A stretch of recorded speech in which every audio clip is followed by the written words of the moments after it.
샬롬, 샬롬. 평안하셨습니까? 아멘. 오늘 이 안식일 특별히 2019년 마지막 안식일을 맞이하게 되었습니다. 이 한 해도 하나님께서 우리에게 행하신 모든 기이한 일들을 인하여 감사하며 또 이 마지막 안식일을 다시 한번 생각하면서 마지막에 대해서 좀 오늘 살펴보고자 합니다. 자, 우리 아까 읽었던 고린도전서의 말씀을 다시 한번 보겠습니다. 고린도전서 15장에는 아담이 나옵니다. 두 아담이 나오는데요. 두 아담. 첫째 아담은 우리가 잘 아는 그 아담이죠. 고린도전서 15장 45절입니다. 기록된 바 첫사람 아담은 산 영이 되었다 함과 같이 마지막 아담은 살려주는 영이 되었나니. 자, 여러분, 아담이 여기 둘 나옵니다.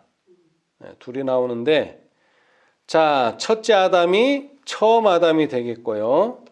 둘째 아담은 어떤 아담이 됩니까? 마지막 아담이 되는 거죠. 두 개밖에 없을 땐 그렇습니다. 둘. 자, 처음은 첫 아담이 되지만, 첫 사람이 되지만, 두 번째는 두 번째라고도 할 수 있지만, 마지막 아담이라 이렇게 말할 수가 있어요. 자, 그래서 46절에 보면, 그러나 먼저는 신령한 자가 아니요 육 있는 자요. 그 다음에 신령한 자니라. 첫 사람은 땅에서 났으니 흙에 속한 자이거니와 둘째 사람은 하늘에서 나셨느니라. 자, 여기 두 개가 있어요. 우리는 이 둘을 셀 때 첫째, 둘째 이렇게 말할 수도 있고요. 그 다음에 처음, 그 다음에 또 뭐라고 말할 수 있습니까? 마지막, 또 이렇게도 말할 수 있어요. 맞는 이야기죠. 두 개가 있을 땐 그렇습니다. 두 개. 두 개. 자, 그런데 하나를 가지고도 처음과 마지막을 또 말할 수가 있어요. 하나를 가지고도. 두 개는 당연히 처음과 마지막을 나눌 수가 있지만 어떻게 하나인데 처음도 되고 마지막도 될 수 있을까요? 희한한 일이죠? 그렇죠? 자, 거기에 대해서 한번 우리 이사야의 글을 한번 읽어보겠습니다. 이사야서 41장 4절에 보시면은 이사야 41장 4절입니다. 하나를 가지고도 처음과 마지막 또는 나중을 말할 수가 있어요. 이사야 41장 4절입니다. 이 일을 누가 행하였느냐. 이제 앞에 나오는 그런 일들입니다. 앞에 나오는 그런 일들. 이런 일들을 누가 행하였느냐. 누가 이루었느냐. 누가 태초부터 만대를 명정하였느냐. 나 여호와라. 자, 태초에도 나요. 나중 있을 자에게도 내가 곧 그니라. 이 계시록에 보면 또 그런 말씀이 있죠. 하나님은 뭐라 그랬어요? 처음과 나중이요. 나중이라 또는 처음과 마지막이라. 자, 우리 계시록 21장 보겠습니다. 계시록 21장. 이 하나를 놓고도 처음과 마지막을 논할 수가 있어요. 그것이 바로 하나님입니다. 자, 계시록 21장 6절에도 있고요. 내가 또 내게 말씀하시되 이루었도다. 나는 알파와 오메가요. 처음과 나중이라. 내가 생명수 생물로 목마른 자에게 값없이 주리니. 자, 어떤 성경에는 처음과 마지막이라 그랬어요. 처음과 마지막. 또 같은 장 13절에 보시면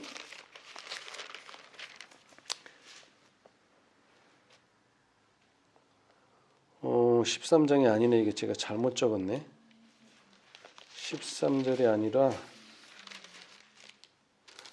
22장이네요. 죄송합니다. 22장. 다음 장 22장 13절. 나는 알파와 오메가요. 처음과 나중이요. 시작과 뭐니라? 끝이라. 이게 누구라고요? 하나님이다 이것입니다. 하나님.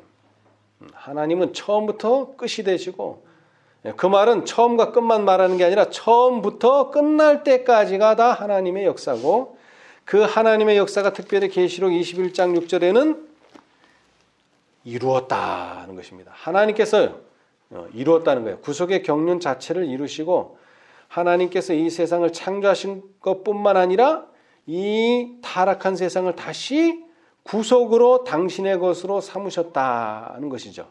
그래서 하나를 가지고도 처음도 되고 마지막도 되고 끝도 되십니다.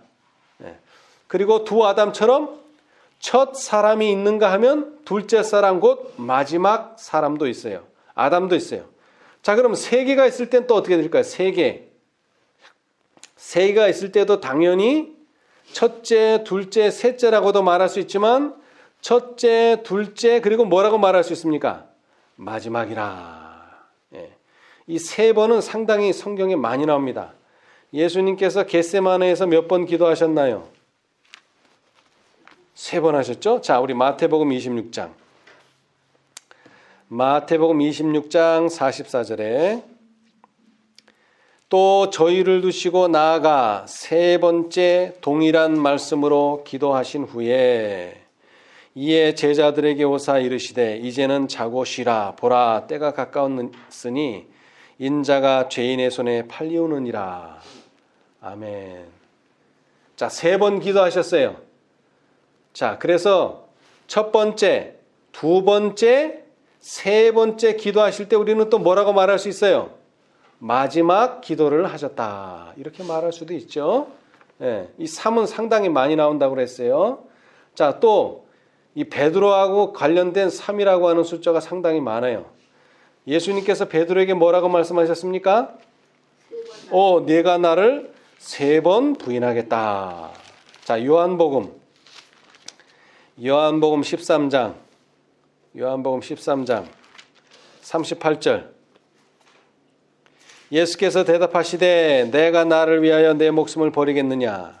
내가 진실로 진실로 내게 이르노니 닭 물기 전에 내가 세 번 나를 부인하리라. 그래서 첫 번 부인하고 두 번째 부인하고 세 번째 부인할 때는 그것이 마지막 부인이 되는 것입니다. 그렇죠?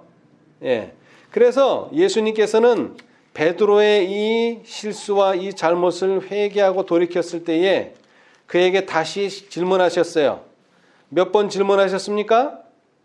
세 번 부인했기 때문에 세 번 질문하셨죠. 내가 나를 사랑하느냐. 자, 요한복음 21장 17절에도 보면 세 번째 가라사대, 이 말은 세 번 했으니까 마지막으로 가라사대. 요한의 아들 시몬아 내가 나를 사랑하느냐 하시니 주께서 세 번째 내가 나를 사랑하느냐 하심으로 베드로가 근심하여 가로되 주여 모든 것을 아시오매 내가 주를 사랑하는 줄을 주께서 아시나이다. 예수께서 가라사대 내 양을 먹이라. 자, 그 다음에 또 베드로의 세 번의 경험이 있죠. 사도행전 10장 16절. 이런 일이 세 번 있은 후 그 그릇이 곧 하늘로 올리워 가니라. 무슨 일이 있었어요?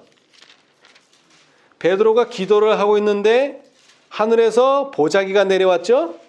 근데 그 보자기에 온갖 어떤 짐승들이 있었어요. 부정한 짐승들이 있었어요. 먹으면 안 돼요, 절대로. 그런데 뭐라 그랬어요? 먹어라 그랬죠. 그런 일이 세 번 있었단 말이에요. 세 번. 베드로는 이 세 번의 경험이 상당히 많이 있었습니다. 자, 그럴 때, 첫 번째 내려오고, 두 번째 내려오고, 세 번째 내려왔을 때 우리는 그걸 뭐라고 말할 수 있어요? 마지막으로 내려왔다. 이렇게 말할 수 있죠. 마지막으로. 왜? 3번 했으니까 3번째는 마지막이 되는 겁니다. 자, 제가 왜 이 말씀을 계속 강조하느냐 하면은, 자, 첫째 천사의 기별이 울려 퍼졌어요. 그것이 처음이자 마지막이에요.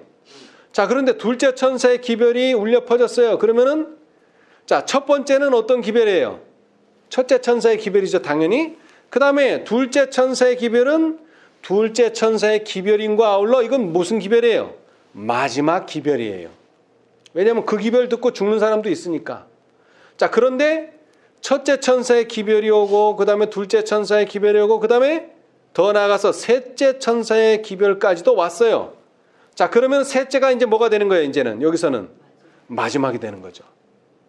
자, 그래서 사람들은 다 셋째가 마지막이라고 믿고 마지막이라고 알고 신앙생활을 했어요. 아, 그런데 계시록 18장이 열리면서 뭐가 온 거예요? 또 이번에 또 다른 천사가 왔어요. 넷째가 왔어요. 그럼 이제 마지막이 어떻게 되는 거예요? 이제 아까까지는 셋째가 왔을 때까지만 해도 마지막은 셋째였습니다. 자, 그런데 지금 넷째가 왔다면 마지막은 뭐가 되는 거예요? 이제는 마지막이 넷째 천사가 되는 것이죠. 자, 이 말을 다른 말로 하면 현대 진리란 무엇이냐? 현대 진리라고 하는 것은 마지막 진리라 이 말이에요. 마지막 진리. 지금 마지막 진리가 뭡니까? 넷째 천사를 지나서 이제는 다섯째까지 생각해야 될 시기가 왔어요. 그러면 이제 다섯이 있다고 하면 마지막은 뭡니까? 다섯째 천사의 기별이 마지막이죠. 오늘 이것에 대해서 좀 생각을 해보자 이겁니다. 자, 성경에서는요, 수를 세는 것을 가끔 합니다. 특별히 예수님께서 비유를 드실 때 수를 좀 세셨어요. 자, 우리 누가복음을 보겠습니다. 이 비유는 누가복음에 밖에는 나오지 않습니다. 사복음서 중에. 자, 누가복음 20장. 누가복음 20장.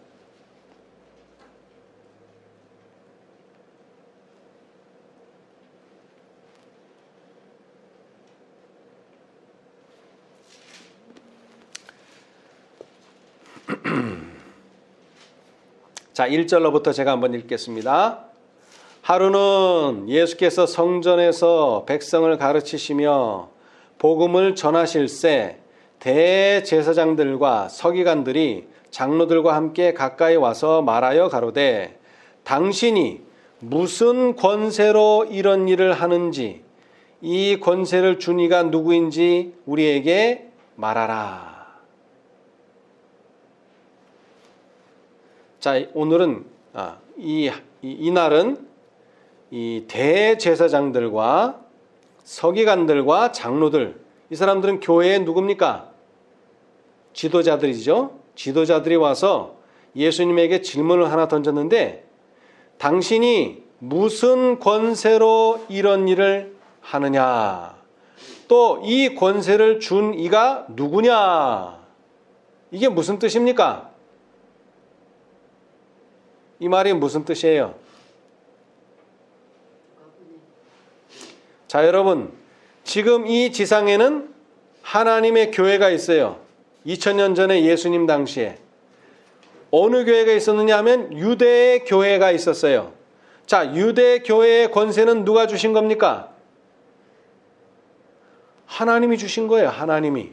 그리고 그 권세를 받은 자들은 뭐 할 권리가 있어요? 예수님이 하신 것처럼 성전에서 백성을 가르칠 권리가 있어요. 그리고 권세가 있어요. 이거는 권세라고 얘기했어요. 권세. 자, 그런데 그 유대 교회에서 대제사장도 아니고 서기관도 아니고 장로도 아닌 예수라는 사람이 나와서 뭐 하는 거예요? 백성을 가르치고 있어요. 그러니까 이제 묻는 거예요. 네가 무슨 권세로 이렇게 하느냐? 네가 이 교회 지도자도 아닌데 그리고 그 권세는 누가 준 거냐?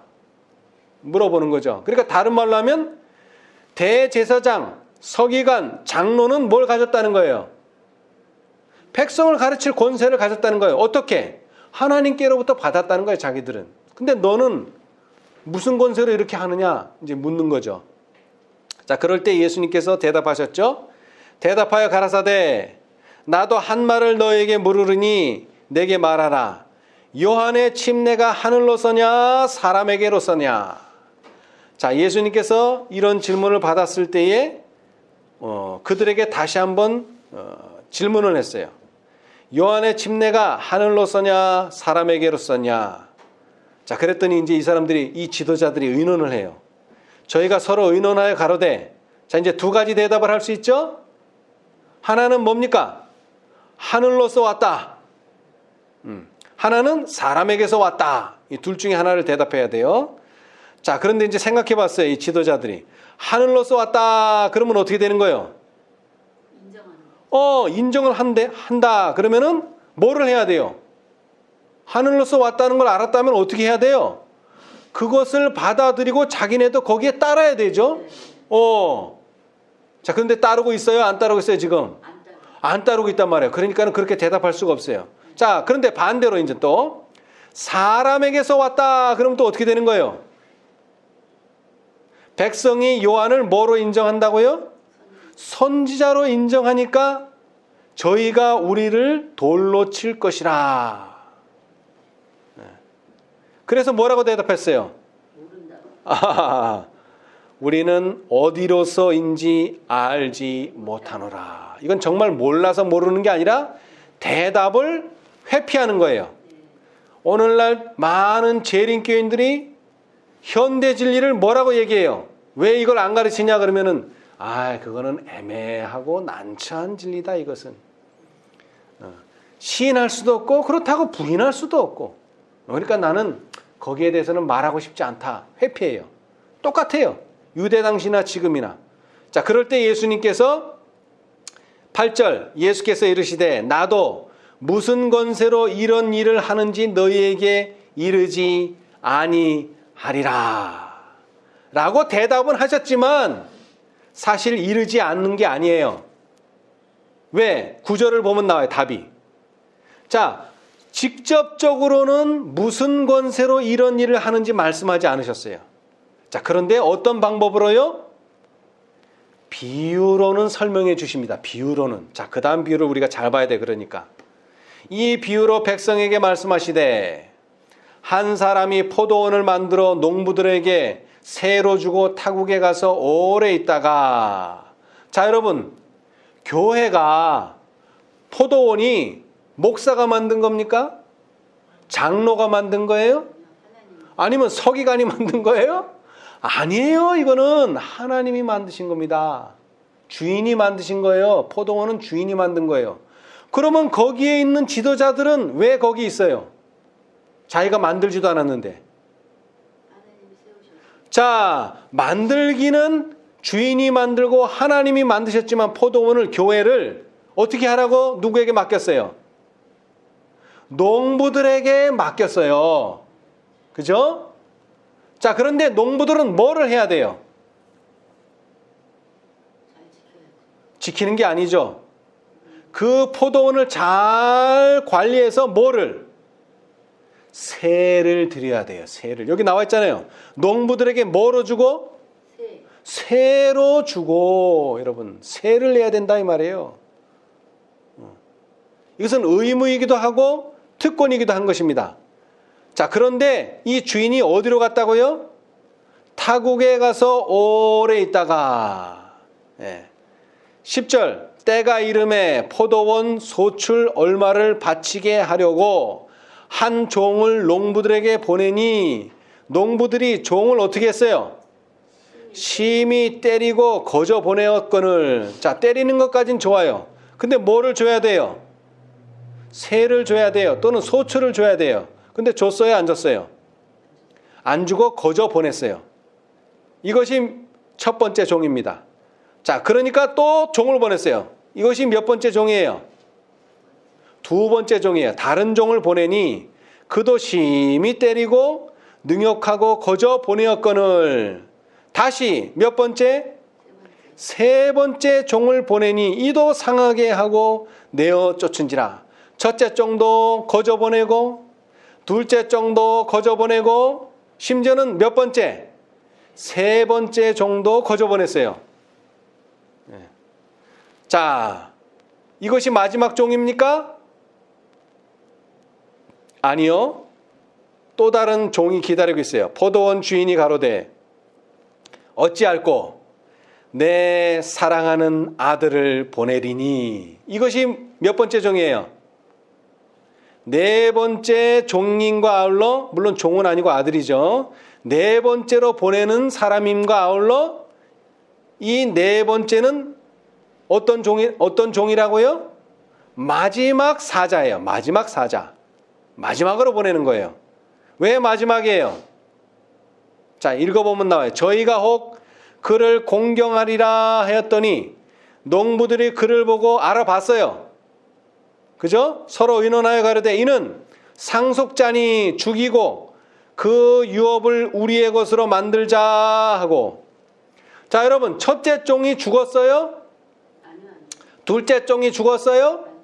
셋째 종이 죽었어요? 안 죽었어요. 근데 누구는요? 아들은 죽었어요. 네, 죽었어요. 그죠? 포도원 밖에 내어 쫓아 죽였느니라. 자, 그런즉 포도원 주인이 이 사람들을 어떻게 하겠느냐? 와서 그 농부들을 진멸하고 포도원을 다른 사람들에게 주리라 하시니 사람들이 듣고 가로되 그렇게 되지 말아지이다. 좀 여기 표현이 좀 이상하죠? 그렇게 되지 말아지이다.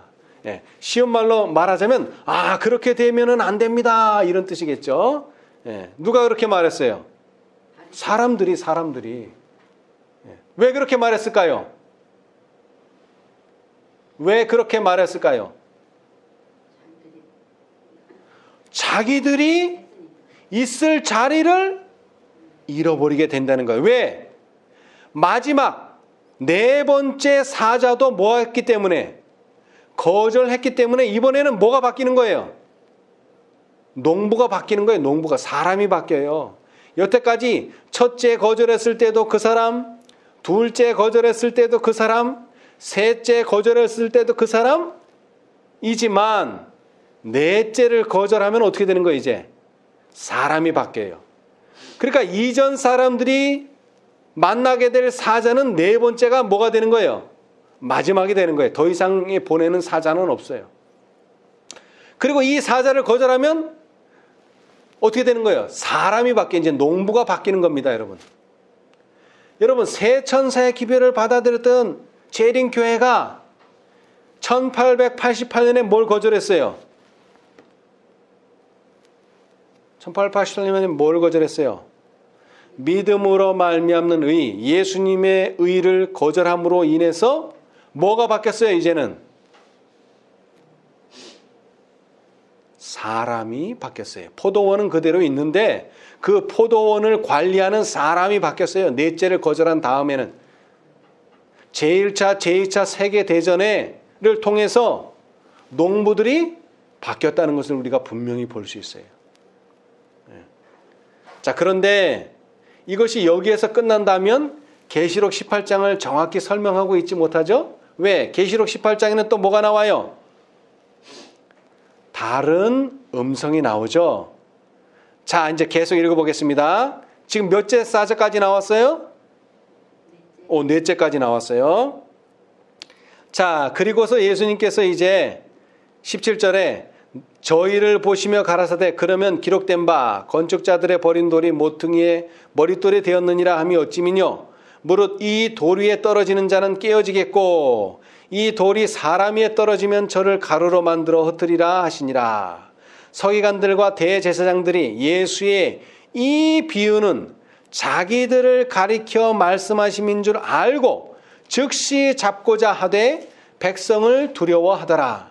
이에 저희가 엿보다가 예수를 총독의 치리와 권세 아래 붙이려 하여 정탐들을 보내어 그들로 스스로 의인인 채 하며 예수의 말을 책잡게 하니 그들이 물어 가로되 선생님이여 우리가 아노니 당신은 바로 말씀하시고 가르치시며 사람을 외모로 치지 아니하시고 오직 참으로써 하나님의 도를 가르치시나이다. 우리가 가이사에게 세를 바치는 것이 가하니까 불가하니까 하니. 자, 지금 이야기가 계속 연결되는 겁니다. 자, 이 이야기가 연결돼서 이제 어디까지 나오느냐면 다섯째는 우리가 가이사에게 세를 바치는 것이 가하니까 불가하니까. 자, 세금 문제를 얘기했어요. 근데 사실 이건 세금 문제가 아니에요. 왜? 자, 다시 한번 앞으로 돌아가 봅시다. 앞으로. 자, 포도원을 만들어 농부에게 주고 뭐를 요구했어요? 세를 요구했어요. 이것은 누구에게 드릴 세입니까? 주인에게. 주인에게 드릴. 다시 말하면 누구에게? 하나님에게 드릴 세입니다. 자, 여기서 분명히 첫째, 둘째, 셋째, 넷째 사자까지 보냈다면 분명히 하나님에게 드릴 것은 하나님에게 드려야 된다고 하는 것을 우리가 이해하고 받아들여야 됐어요. 그런데 유대인들은 이것을 거절하고 사람까지 바뀌어버렸어요. 자, 그랬는데 또 질문이 뭐예요? 가이사에게 세를 바치는 것이 가하니까. 또 세 문제가 나온 거예요. 근데 이번에는 하나님께 바칠 세가 아니고 가이사에게 바칠 세가 가하느냐. 다른 쪽을 본 거죠. 하나님에게 드리느냐 아니면 가이사에게 드리느냐. 자, 그때 예수님께서 그 간계를 하시고 가라사대 데나리온 하나를 가져오라. 다시 말하면 동전 하나를 가져와라 그랬어요. 그때 당시에 사용되던 동전. 자, 그 동전에는 뭐가 새겨져 있어요? 가이사의 얼굴과 글이 있어요. 자, 내게 보이라. 네 화상과 글이 여기 있느냐? 대답하되 누구의 것이라고요? 가이사의 것이니이다. 가라사대 그런즉 가이사의 것은 누구에게? 가이사에게. 하나님의 것은 누구에게? 하나님께 바치라. 저희가 백성 앞에서 그의 말을 능히 책잡지 못하고 그의 대답을 기이 여겨 잠잠하니라. 아멘. 여러분 잘 들으세요. 자, 첫째 사자, 둘째 사자, 셋째 사자, 넷째 사자까지는 뭐로 얘기하셨어요? 비유. 자, 그런데 다섯째 사자는요, 뭐로 얘기하셨어요? 데나리온 하나를 가져와라. 뭐로 얘기하셨어요? 실물을 가지고 계신 거예요. 실물. 다섯째는 여러분 실물입니다. 비유가 아닙니다. 그냥 말씀으로 존재하는 게 아닙니다. 뭐가 나타나야 돼요? 증거가 실제로 나타나는 겁니다, 여러분. 자, 여러분 한번 봅시다. 14만 4천인이 나타날 거라고 계시록 7장, 14장 그리고 에스겔서에까지도 다 예언이 되어 있었어요. 예언이 되어 있었어요. 자, 그런데 이 비유의 초두에도 나와 있듯이 뭐를 가져오라 그랬어요? 포도원 뭐를? 소출을 가져오라. 여러분 소출이라 그러면은 지금 거기에 포도나무가 신기해 있는데 포도나무 잎을 띄워오는 거예요? 아니면 포도나무 싹을 띄워오는 거예요? 열매를 가져오는 겁니다, 여러분. 근데 계시록 14장도 봅시다, 여러분. 계시록 14장. 계시록 14장. 뭐를 얘기하고 있어요? 계시록 14장에서. 세 천사의 기별을 말하기 전에 세 번째 종을 보내기 전에 뭐를 얘기하고 있어요? 14장 4절. 이 사람들은 여자로 더불어 더럽히지 아니하고 정절에 있는 자라. 어린 양이 어디로 인도하든지 따라가는 자며 사람 가운데 구속함을 받아. 뭐로? 처음 익은 열매로 하나님과 어린 양에게 속한 자들이니. 여기 뭐가 나오고 있다고요? 열매. 여러분 세 천사의 기별을 받아들인 개신교에서 나온 개신교에서 재림 기별을 듣고 나오는 재림교인들에게 하나님께서 요구하시는 게 뭡니까? 소출을 요구하는 게 다른 거 요구 안 해요. 소출. 그런데 소출을 줘요, 안 줘요? 첫째 종을 보내도 안 줘. 둘째 종을 보내도 안 줘. 셋째 종을 보내도 안 줘. 심지어는 아들을 보내도 안 주고, 안 주는 정도가 아니라 아들은 어떻게 했다고요? 죽였어요. 넷째 천사는, 넷째 사자는 죽여버렸어요. 근데 이것으로 끝납니까? 아닙니다. 또 다섯째가 있죠. 이제는 비유가 아니에요. 실제로 보여달라는 거예요. 이제 동전 하나를 보여줘라. 그랬더니 이 화상과 이 글이 누구의 것이냐? 가이사의 것입니다. 그랬더니 가이사의 것은 가이사에게, 하나님의 것은 하나님에게 바치라. 오늘날 우리가 다섯째 천사를 어떻게 발견하게 됐어요?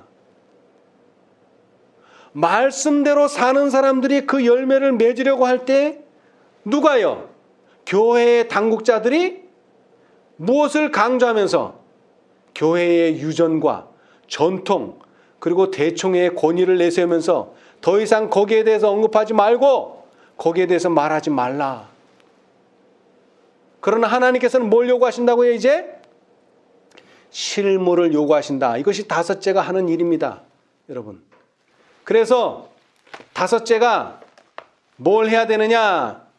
거기에 대해서 열천의 비유에 분명하게 말하고 있습니다. 여러분 이제 다섯째 이후에 또 있어요? 여섯째, 일곱째 있어요? 없어요. 이게 마지막이에요. 이 마지막에 대해서 한번 읽어봅시다. 이제 마지막이라는 말을 가지고 실물교훈에 다섯째라고 했으면 사람들이 얼마나 이해하기 좋았을까요? 그런데 실물교훈에는 다섯째라는 말이 없어요. 뭐라는 말만 있어요? 마지막이라는 말은 있어요. 자, 416페이지. 실물교훈 416페이지. 자, 재림교회에게 요구하셨던 것이 실제로 나타나야 돼. 실제로. 이건 비유가 아닙니다. 실물로. 한 데나리온을 가져와라 하면서 보여줘야 돼요. 자, 우리 416페이지. 구속역사 1172페이지. 오른쪽 단. 위에서 두 번째 문단, 신랑의 오심을 기다리는 자들은, 여러분 재림교회는 다 뭐하는 자들입니까? 신랑을 기다리는 자들입니다. 백성들에게 너희 하나님을 보라고 외쳐야 한다. 자, 이 보라는 것은 어떤 식으로 보라는 거예요? 실제로 보라는 거예요. 실제. 말씀에서 보는 게 아닙니다. 세상에 비칠 마지막 자비의 빛. 이제 마지막이라는 단어가 나오죠. 세상에 전파되어야 할 마지막 긍휼의 기별은 하나님의 사랑의 품성을 실제로 드러내는 것이다. 실제라는 말 없지만 제가 넣었습니다. 하나님의 자녀들은, 근데 그걸 누가 실제로 보여준다는 거예요? 하나님의 자녀들 14만 4천인은 하나님의 영광을 드러내야 한다. 그들은 저희의 생애와 품성을 통하여 저희를 위하여 행하신 하나님의 은혜를 나타내야 한다. 무엇으로? 품성으로. 실제적인 품성으로 나타내야 된다는 것입니다. 이것이 무슨 기별이라고요? 마지막 기별이고, 이것이 다섯째의 기별이고, 이것이 마지막 기별이라는 것입니다, 여러분. 여러분 참 재밌는데요. 자, 계시록 18장에 보면 뭐가 나와요? 천사가 나오죠? 자, 그 천사를 뭐라고 불렀습니까? 요한은 다른 천사라 그랬어요. 다른 천사. 무슨 천사요? 그냥 다른이라고 하지 말고 여기다가 넷째 천사 그러면 얼마나 좋겠어요. 그러나 숫자는 붙이지 않았어요. 숫자는 누가 붙여야 돼요? 경험한 우리가 붙여야 돼요. 자, 그런데 이 다른이라는 말을 헬라어는 두 가지로 표현합니다. 헬라어는, 자, 우리 이걸 놔두고요. 마태복음 보겠어요. 마태복음 11장. 마태복음 11장 3절.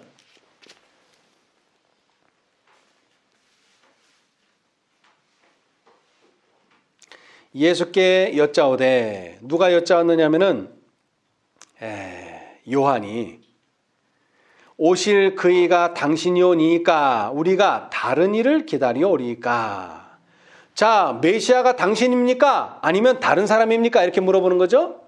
그런데 여기서 다른이라는 말이 있죠. 그런데 이 다른은 헤테로스라 그래요. 헬라어로 헤테로스. 헤테로스는 뭐냐면은 아까도 말했지만 자, 아담이 몇 명 있어요? 2명 있어요. 자, 그래서 우리는 이 아담을 어떻게 불러요? 첫째 아담이냐, 둘째 아담이냐, 아니면 처음 아담이냐, 마지막 아담이냐, 이렇게 부르죠. 이렇게 두 개 있을 때에 이것이냐 아니면 다른이냐 하는 다른이 있고, 그 다음에 3개 이상, 4개도 될 수 있고 5개도 될 수 있고 6개도 될 수 있고 8개도 될 수 있거든. 3개 이상 있을 때에 다르는 알로스라 그래요. 알로스. 자, 그런데 계시록 14장 봅시다. 다시. 거기에 다른이란 말이 많이 나와요. 첫째 천사부터 나와요. 다른이. 그죠? 14장 6절. 또 보니 어떤 천사가? 다른 천사가. 자, 뭐하고 다르다는 거예요, 이게? 여러분, 계시록 읽어보면 천사가 엄청 많이 나와요. 그죠? 대접을 든 천사도 있고, 뭐, 여러 가지 천사가 나와요. 그런데 지금 말하고자 하는, 계시록 14장에서 말하고자 하는 천사는 앞에서 언급된 천사와는 다르다는 뜻이죠. 그죠? 그러니까 얼마나 많이 나왔어요, 천사가.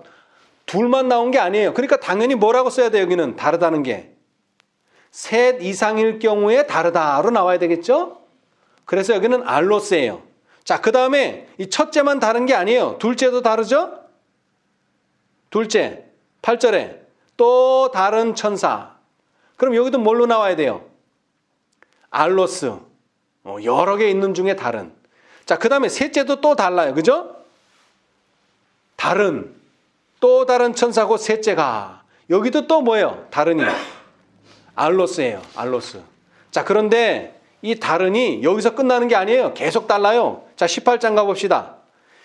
1절에 이 일 후에 어떤 천사가? 다른 천사. 여기도 또 다른이에요. 여기도 또 다른. 자, 그런데 이 다른도 또 뭘까요?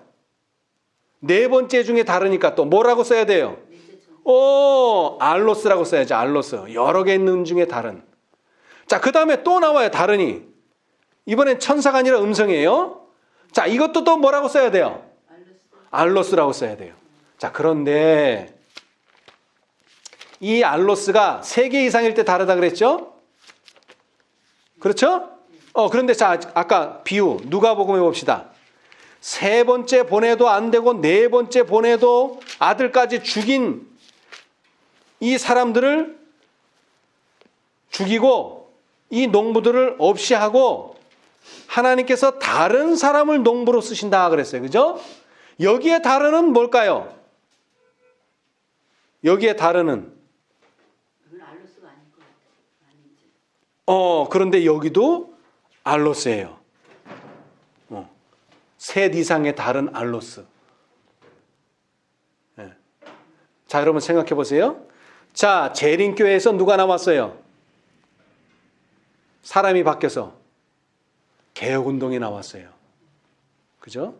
넷째를 거절함으로 해서 개혁운동이 다른 사람으로 교체됐다 이 말이에요.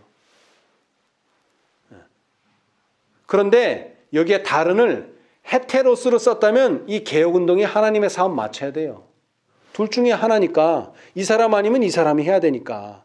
그런데 이게 헤테로스가 아니라 뭐라고요? 알로스, 셋 이상 있는 사람 중에 다른이 됐다 이 말이에요. 그 말은 뭘 뜻합니까? 개혁운동도 뭐 될 수 있다? 다른 사람이 될 수 있다는 거예요. 개혁운동일지라도. 왜? 다섯째를 뭐 하면? 거절하면. 가이사의 것은 가이사에게, 하나님의 것은 하나님의 것으로 구별하라 그랬는데 하나님의 것으로 구별하지 않는다면 어떻게 된다는 거예요? 이들도 다른 농부로 교체될 수 있다는 것입니다, 여러분. 예수님께서는 이것을 염두에 두고 이 비유와 이 실물을 얘기하신 거예요. 누가복음 20장을 여러분 찬찬히 잘 읽어보시기 바랍니다. 5 사자가 나온다 이겁니다. 5 사자가. 자, 여러분, 예루살렘이 어떻게 멸망했습니까? 예수님을 십자가에 못 박음으로 해서 결정되기는 했지만 또 한 번의 기회가 있었어요. 또 한 번의 기회. 그러나 이 기회도 놓쳤어요. 어떻게 함으로써?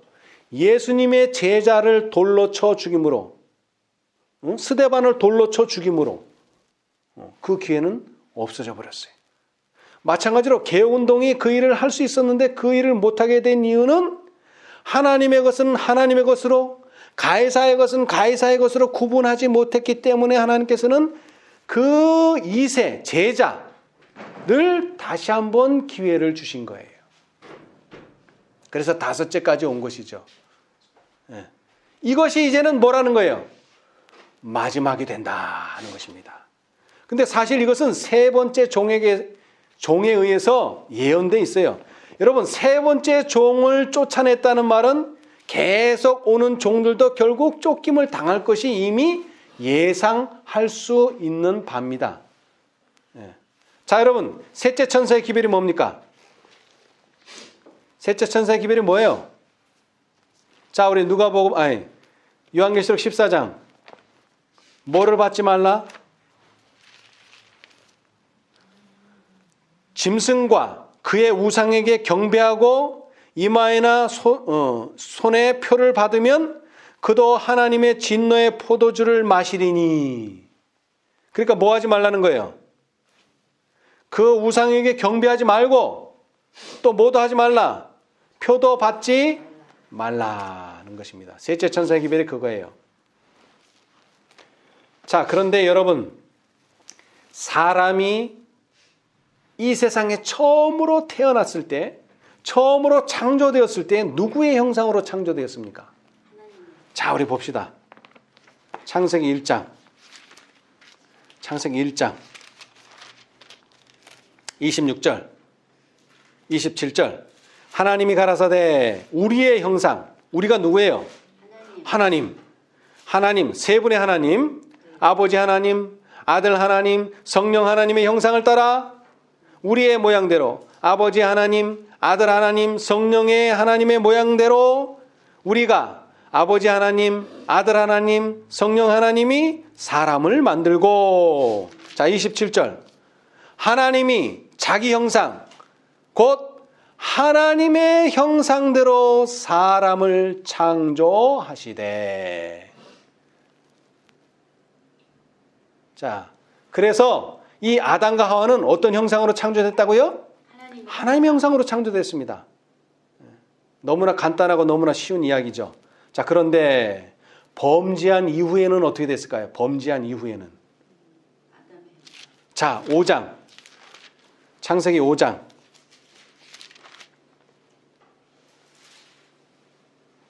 3절. 아담이 130세에 누구를 낳았어요? 셋을 낳았어요. 자, 그런데 누구의 모양? 자기 모양, 곧 자기 형상과 같은 아들을 낳아 이름을 셋이라 하였고. 네. 자, 이 5장에는 더 설명을 잘하고 있네요. 자, 5장 1절을 봅시다. 아담 자손의 계보가 이러하니라. 하나님이 사람을 창조하실 때에 누구의 형상대로? 네? 사람의 형상대로? 하나님의 형상대로 지었어요. 아담과 하와는 하나님의 형상대로 지었어요. 그래서 범죄하지 않았더라면 아담과 하와가 자녀를 낳았다면 누구 형상대로 낳았겠어요? 하나님의 형상대로 낳았겠죠. 그런데 어떻게 돼버렸어요? 죄를 지음으로 인해서 자기의 모양, 곧 자기 형상과 같은 아들, 인간의 형상을 한 인간을 낳게 됐다는 것입니다. 이것이 창세기의 주된 내용이에요. 자, 그러면 이제 성경 66권을 끝내는 계시록은 뭘 말하고 있습니까? 뭐를 말해요? 이렇게 인간의 형상으로 바뀐 사람들을 구원하시기 위해서 예수 그리스도가 오셔서 이제는 인간의 형상이 아니라 어떤 형상을 회복해야 된다고요? 하나님의 형상을 회복해야 된다. 그래서 14장에 뭐라 그랬어요? 14장에 14만 4천인이 이제 뭐가 된다는 거예요? 열매가 된다. 열매가 된다는 건 무슨 뜻입니까? 여러분, 씨를 뿌리면 뭐가 되죠? 씨를 뿌리면 잎이 나고 싹이 나고 그 다음에 맨 마지막엔 열매. 어떤 열매? 씨에 맞는 열매죠. 호박을 심으면 호박 나고 포도나무 심으면 포도를 열고 엉겅퀴를 심으면 엉겅퀴가 납니다.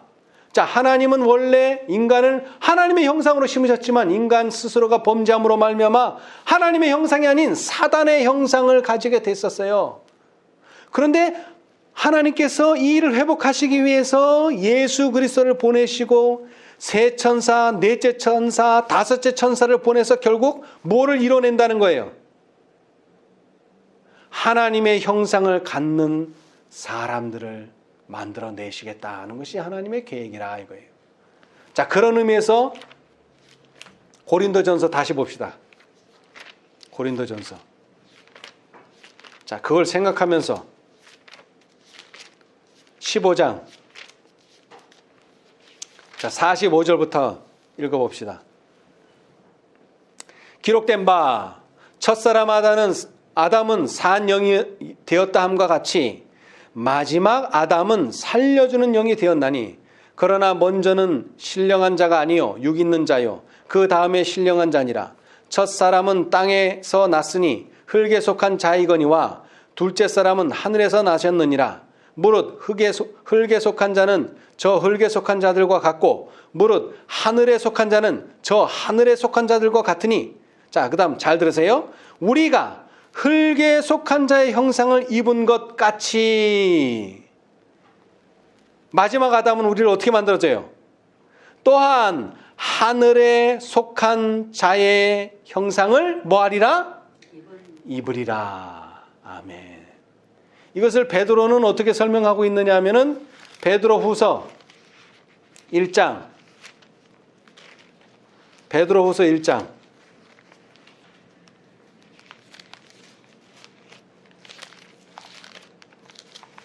4절 이로써 그 보배롭고 지극히 큰 약속을 우리에게 주사 이 약속으로 말미암아 너희로 정욕을 인하여 세상에서 썩어질 것을 피하여 뭐에 참여하는?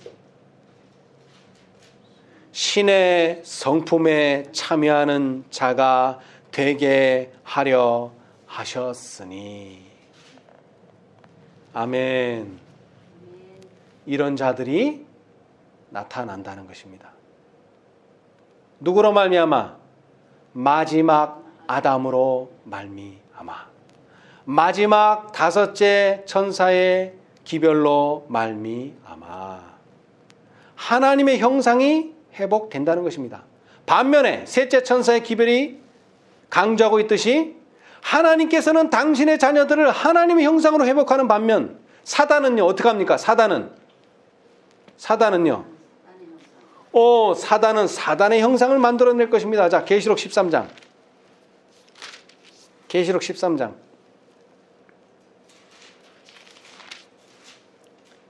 11절 내가 봄에 또 다른 짐승이 땅에서 올라오니 새끼 양같이 두 뿔이 있고 용처럼 말하더라. 자, 여기 앞에서 언급된 짐승이 있어요.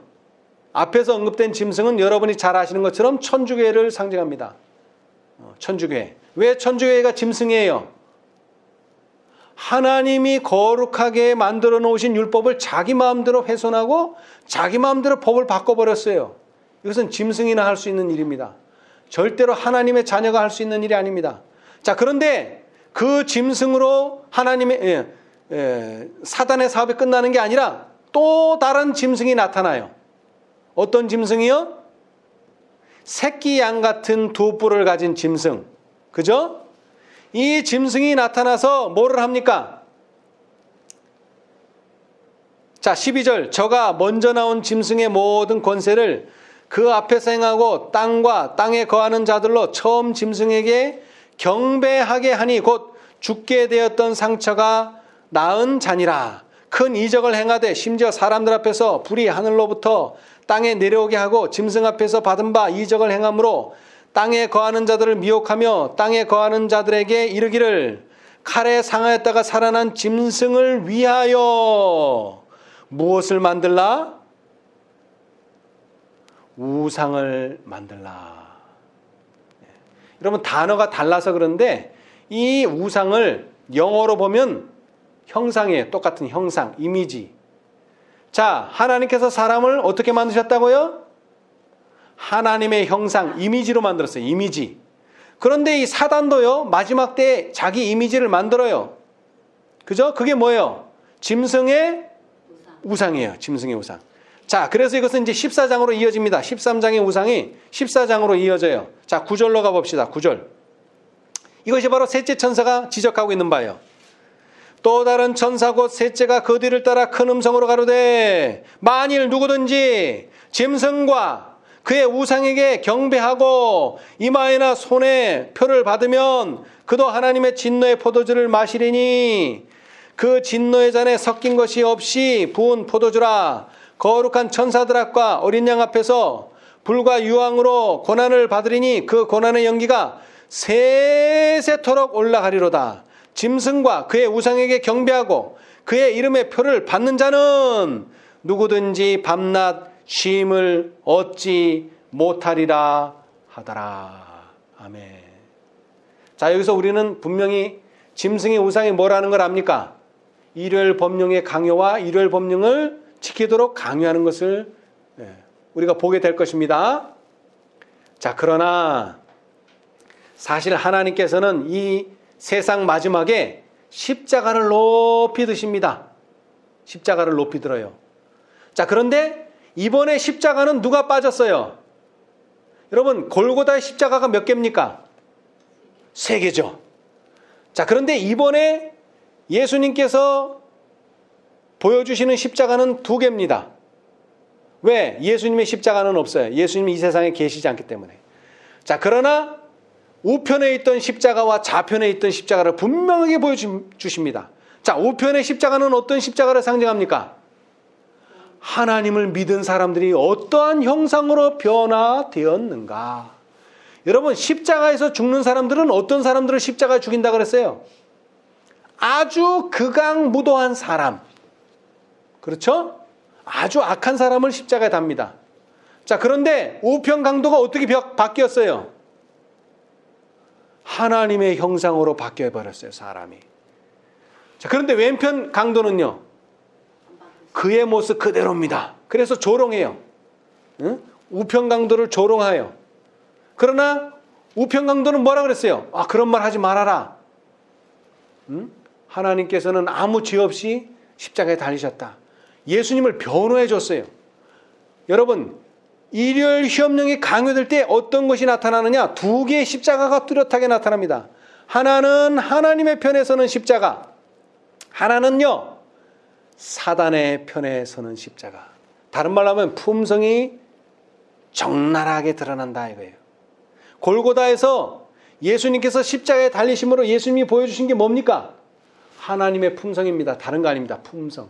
하나님이 어떠한 품성을 가지셨는가. 마찬가지로 일요일 협령이 나면요, 사람들이 법령을 강요하면요, 일요일을 강요하면요, 하나님의 품성을 가진 사람과 사단의 그 품성을 가진 두 부류의 사람만이 결국에는 남게 될 것입니다. 자, 그런데 중요한 것은 이렇게 하나님의 형상을 이룰 사람들은 누구에 의해서 만들어지느냐 하는 것입니다. 누구에 의해서? 아까도 말했지만 처음과 나중이시요 알파와 오메가이신 하나님이 우리를 만드실 것입니다. 자, 근데 하나님이 직접 하시는 것이 아닙니다. 어떻게 해요? 사자를 보내셨습니다. 첫째 사자를 보내시고, 둘째 사자를 보내시고, 셋째 사자를 보내시고, 넷째는 아들까지 보내시고, 다섯째는 또 다른 사자를 보내셔서 우리도 하나님의 형상을 입도록 하나님께서 우리를 초청하고 계시다는 것입니다. 자, 우리 고린도서의 말씀을 읽고 마치겠습니다. 이제 우리 하나님께서 보내신 이 마지막 사자를 의지해서, 마지막 사자를 통해서 우리 모두가 다 하나님이 원하시는 하나님의 형상을 입게 되시기를 간절히 바랍니다. 자, 고린도전서 15장 49절만 읽겠습니다. 15장 49절.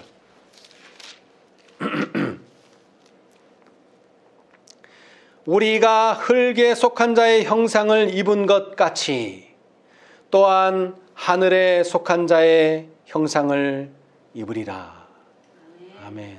우리 모두 하늘에 속한 형상을 입고 하나님께 영광을 돌리는 처음 익은 열매들이 되시기를 간절히 바라면서 말씀 마치겠습니다. 감사합니다. 하늘에 계시는 감사하신 저희들의 아버지, 주님께서 이 세상에 포도원을 만드신 이유가 그 포도원을 통해서 당신의 소출을 보시기 위함이라고 하는 사실을 다시 한번 일깨워 주셨사오니 감사합니다.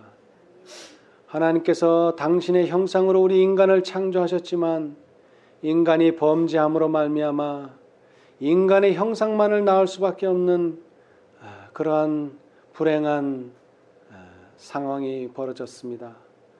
주님, 이제 우리의 형상을 따라 우리의 자녀들을 만들 수밖에 없었던, 또한 우리의 2세들을 만들 수밖에 없었던 이러한 상황을 이제 주님께서 아담으로 다시 오셔서 이제 육에 속한 사람이 아닌 하늘의 형상을 입을 수 있도록 허락해 주셨사오니 감사합니다. 당신의 종을 특별히 마지막에 보내셔서 당신의 포도원을 가꾸게 하시고 그 포도원에서 당신의 형상을 닮은 사람들을 만들 수 있도록 허락해 주셨사오니 감사합니다. 그러나 그들이 그 맡은 바 일에 충실하지 못함으로 다른 사람들로 바뀌는 그런 슬픈 역사를 우리가 배웠습니다. 주님, 이 일에 은혜 베풀어 주셔서 이제 우리가 맡은 이 포도원을 잘 감당할 수 있도록 도와주시옵소서.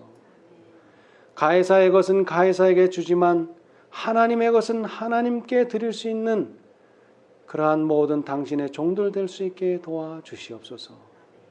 말씀 가운데 진리를 분별할 수 있게 도와주시고 우리의 말과 행동에서 하나님의 것을 구별할 수 있는 지혜로운 종들이 다 될 수 있도록 하여 주시옵소서. 그리하여 주님께서 이 세상에 오신 목적, 당신의 형상을 만들어내는, 당신의 형상을 꼴짓는 그러한 14만 4천인을 만드는 일에 우리가 부족함이 없도록 도와주시옵소서. 이 놀라운 경륜 가운데 마지막으로 주신 이 기별, 마지막으로 보내신 이 천사와 협력하게 도와주시고 이 천사들의 활동을 통하여 마지막 아담이 하나님의 형상을 입으리라 약속하신 말씀이 이루어지겠사오니 우리가 이 천사의 활동과 협력할 수 있도록 축복하여 주시옵소서. 이제 우리가 2019년은 이제 마지막으로 보냅니다. 그러나 이제 이 마지막 시간에 하나님께서 우리에게 마지막으로 보내신 기별을 배웠사오니 이것이 우리의 생애의 마지막인 것처럼 영접할 수 있는 우리 모두가 되게 해 주시고 이제 밝아오는 새해를 기쁜 마음으로 받아들이는 또한 당신의 자녀들 되도록 축복하여 주시옵소서. 이 모든 말씀을 감사하며 우리 주 예수 그리스도의 이름으로 기도드리옵나이다. 아멘.